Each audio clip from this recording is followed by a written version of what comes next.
Welcome to This Week from Blue Mountain Broadcasting. I'm Lynelle Ellis, president of Blue Mountain Broadcasting Association, and your host for this program where we get together every week to talk about what's going on at Blue Mountain Television and with this ministry, and also to interview a guest from our community and discover more about what's going on here in our region, and to share a devotional thought as well. Today I'm going to be interviewing Jim Forsyth from the station, so stay tuned for some really good updates from him. And let's begin now with our devotional thought. You know, this morning I was out walking really early, and you know it had to be early because the sun had just come up, which here we are at the very longest days of the year. So it was early in the morning, and I went out purposefully early so that I might have the opportunity to see some creatures. And I was hoping to see a few rabbits or other small creatures like that. I didn't happen to do that, but as I was walking in this natural area not far from my home, I did see and hear a lot of birds. They were very active at that time in the morning, more active than they would be at any other time of the day, and they were twittering and singing, and they were fluttering about in the bushes and trees near me. I heard mourning doves, and I heard a red-winged blackbird, which I tried very hard to see but could never get my eye on, but I heard it over and over, and they have such a distinctive call. One of my favorite birds. And I saw also lots of little sparrows hopping around among the branches. And as I was observing those sparrows, a song that was really familiar from my childhood came to my mind. My mom used to sing this song to me and to my sisters quite often when I was young. And you might know it too. The words go like this: God sees the little sparrow fall, it meets his tender view. If God so loves the little birds, I know he loves me too. He loves me too. He loves me too. I know he loves me too. Because he loves the little things, I know he loves me too. There's a beautiful, beautiful sentiment in that song about God, how God cares for each one of his creatures. And as I thought about this wonderful little song, I also remembered Jesus' words from Matthew about the sparrow. Are not 2 sparrows sold for a penny? Yet not one of them will fall to the ground outside your Father's care. And even the very hairs of your head are all numbered. So don't be afraid.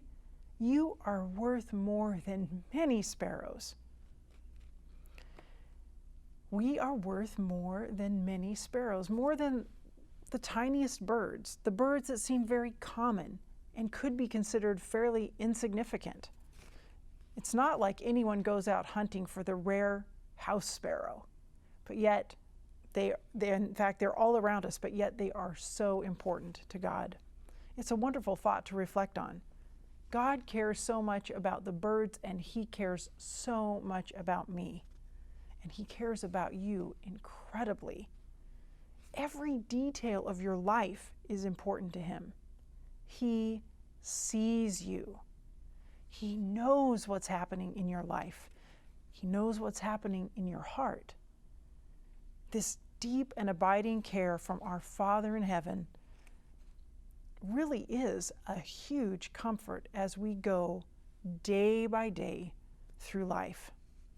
If your life is like mine, it's filled with all kinds of experiences and all kinds of emotions. Many, many good things happen, and lots of blessings are easily seen. But hard things happen too. Challenges and troubles. It's so good to know that either way, I'm in God's care. He sees all of it. He is aware. He is tenderly caring and lifting me up, lifting you up. We don't need to be overwhelmed by life. We don't need to be distressed, because God's love is enormous, and his attention to the details of our lives is infinite. He sees the little sparrow fall. It meets his tender view. And I know he loves me too. Please stay tuned. I'll be right back.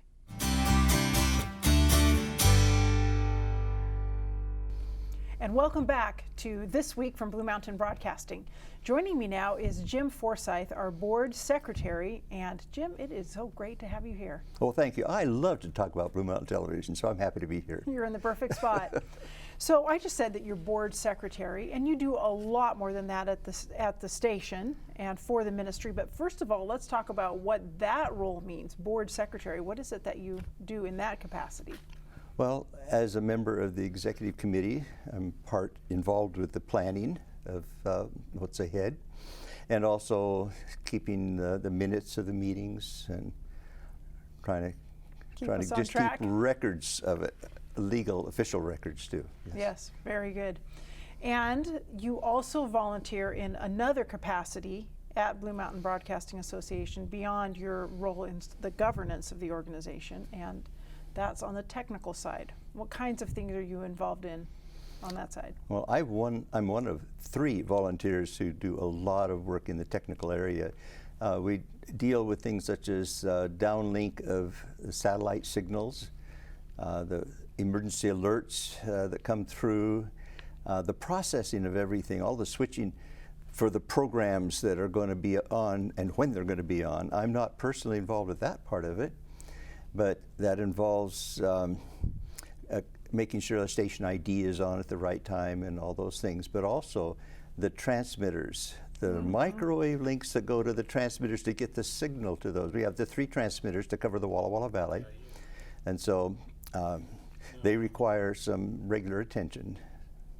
Yes, they do, and once in a while we have various types of difficulties or failures or parts that need to be replaced, and you're usually the one coming to the rescue. One of them.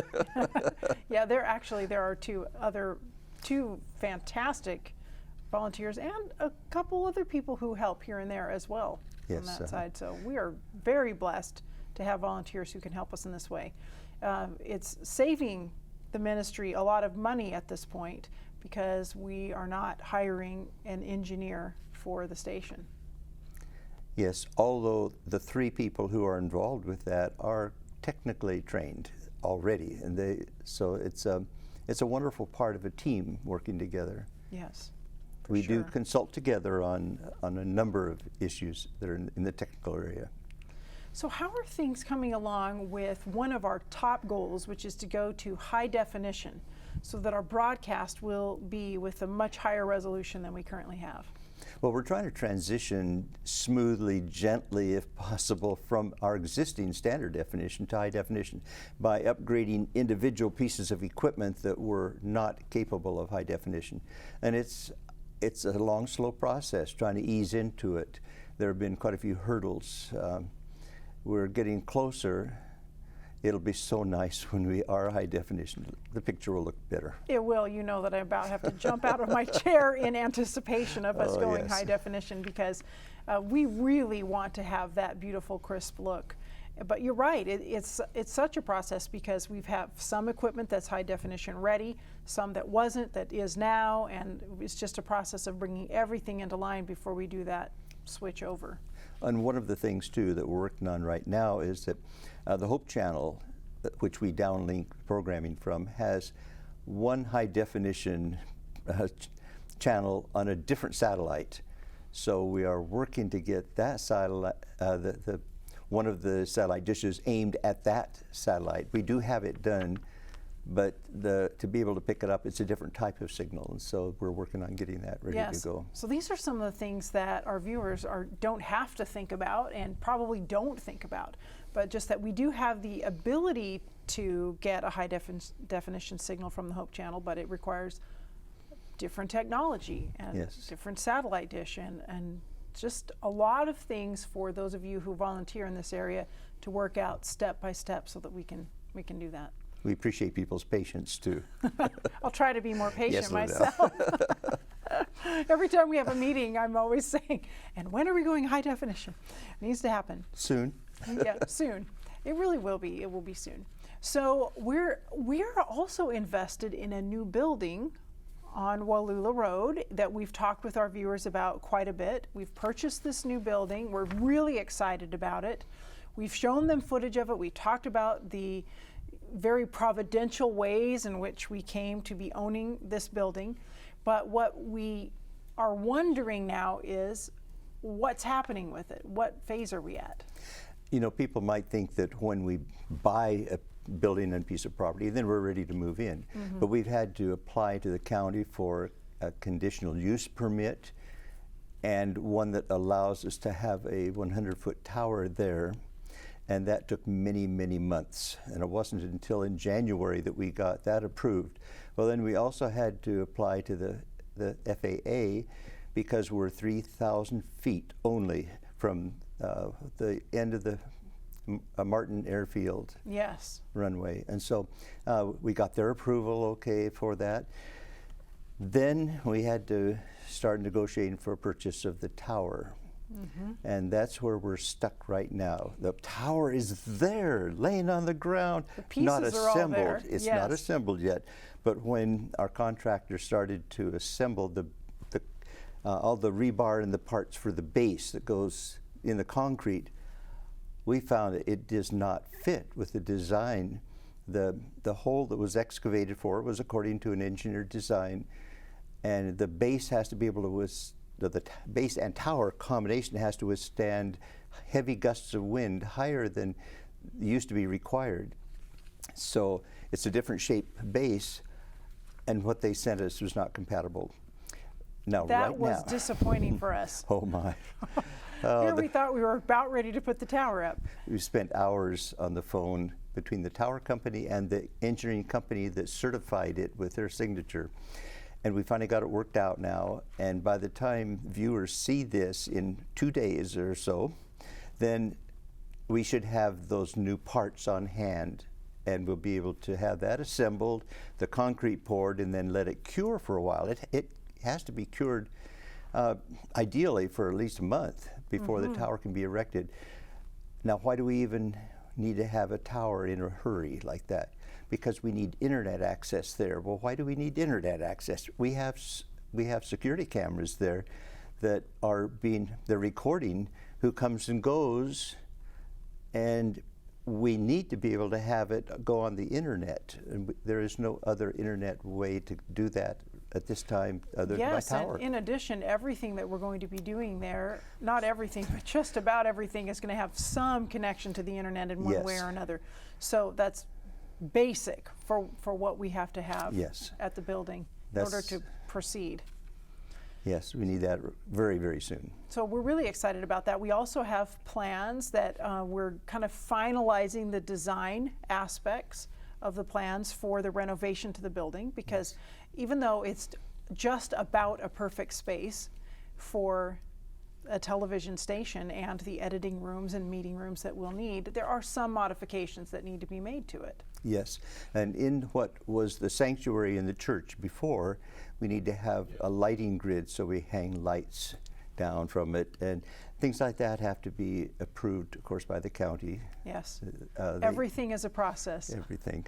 The county they're nice, they're not known for working very fast. They have a heavy load, and I want to defend them that way. They do. They're probably they're working through it as they can. It's hard for things to be as fast as we would like them to be when we're excited about moving forward with our project. Yes. And we know that also this is all in God's good timing as we're working it out. We also have fundraising that we are doing and that we need to do on behalf of the new building, because we can't go in and make renovations if we don't have the funds in hand to do that. That's right. That's a very important issue. It's very, very important, and our viewers need to know that and understand that we're not sitting on a nest egg that's ready to make the renovations. We're needing to raise those funds.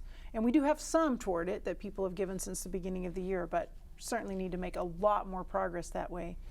Now, a part of that, a person may realize that I have some retirement funds that, especially if I'm retired, and I can put some of those funds in the direction where I choose before I die.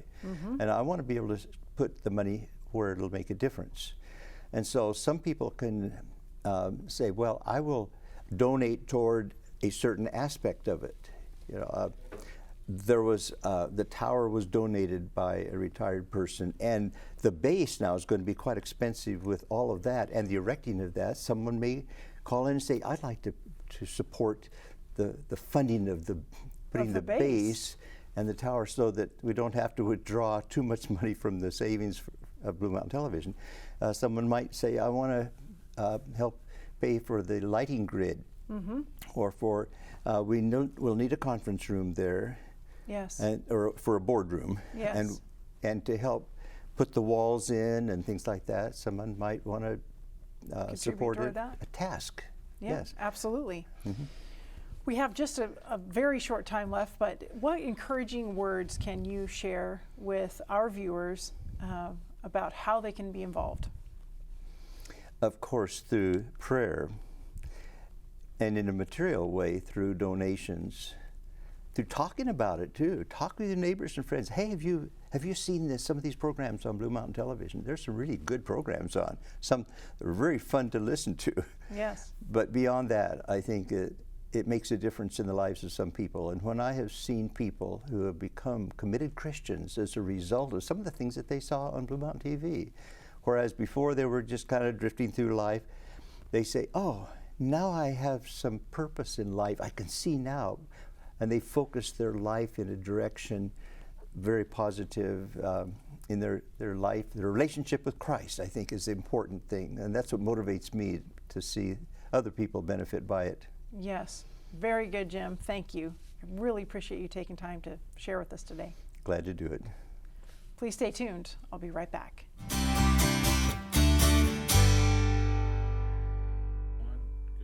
Welcome back. It's time now for Station News. And the first thing that I want to make sure you are clearly aware of, and that's coming up really soon, is our summer fundraiser. This fundraiser is happening June 29 and 30.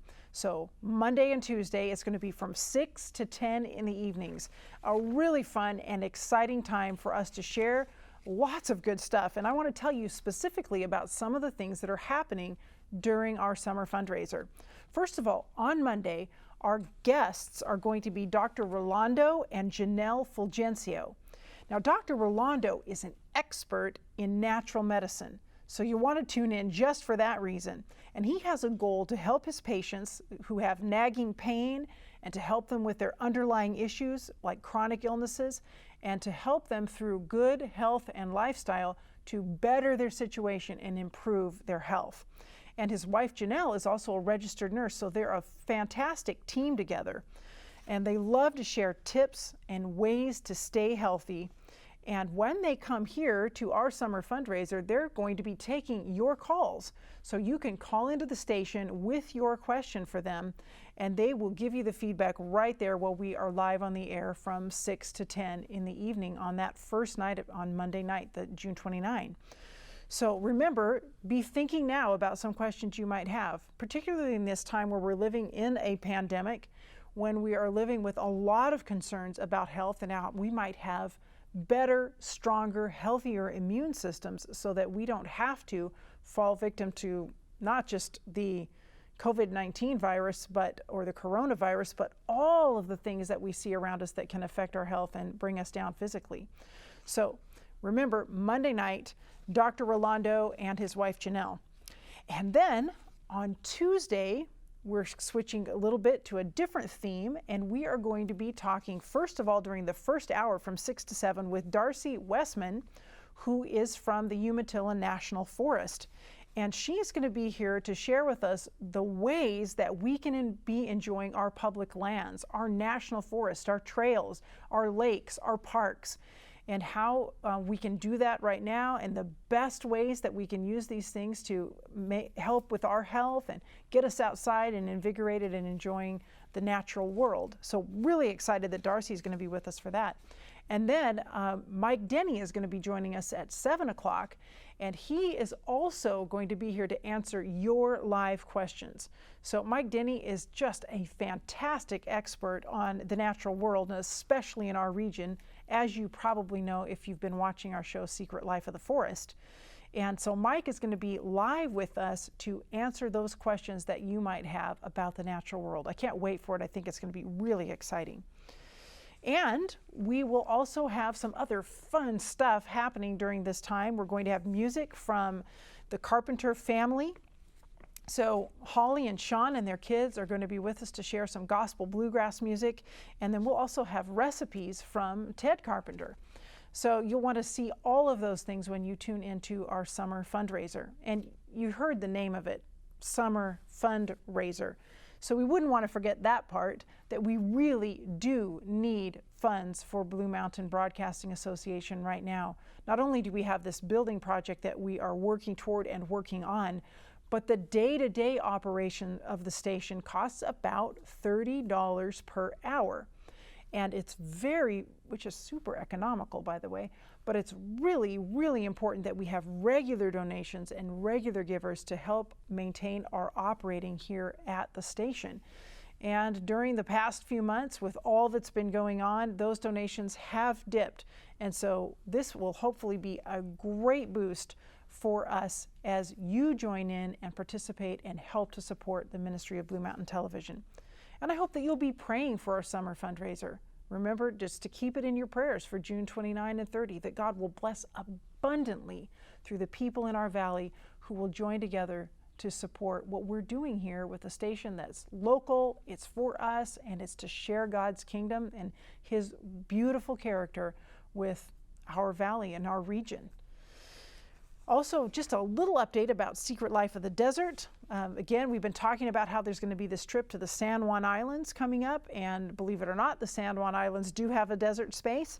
And this very week sees Daniel Biggs and Mike Denny in the San Juans. They're there right now filming a rare butterfly. At least we hope that they're finding that butterfly and getting the footage that we're looking for. So once again, I just want to remind you that your prayers for this ministry and your support are really, really important, and we invite you to be involved. Also, speaking of being involved, we would like you to be connected with us to know what's going on with the station as much as possible. So if you're watching this show, you're already connected with one good way to find out what's going on with Blue Mountain Broadcasting Association, but we also have our quarterly newsletter.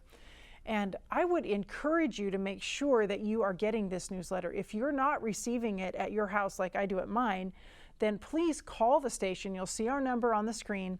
Call us and ask to receive it, and we will send it to you every quarter. There's a new one coming out at the very beginning of July, so it's the perfect time to sign up for our newsletter and get the new copy. All the latest with what's happening, the stories are in here, and also we have the program schedule, which is helpful as well so that you know what's going on the station. And we have a weekly email that you can receive. And actually, that's my favorite way to keep up to date with what's going on, is receiving those email messages from Lowell Mann, our station manager, as they come out each Thursday. So you will want to receive that too. And again, you can call the station and ask to be signed up for our email list so that you can receive the latest. I hope that you'll do those things, that you'll be connected with us. We're all together as a community with this ministry, and it's wonderful to have you partnering with us. I want to thank you for tuning in today. It's been great spending this time with you, and I look forward to seeing you again next week.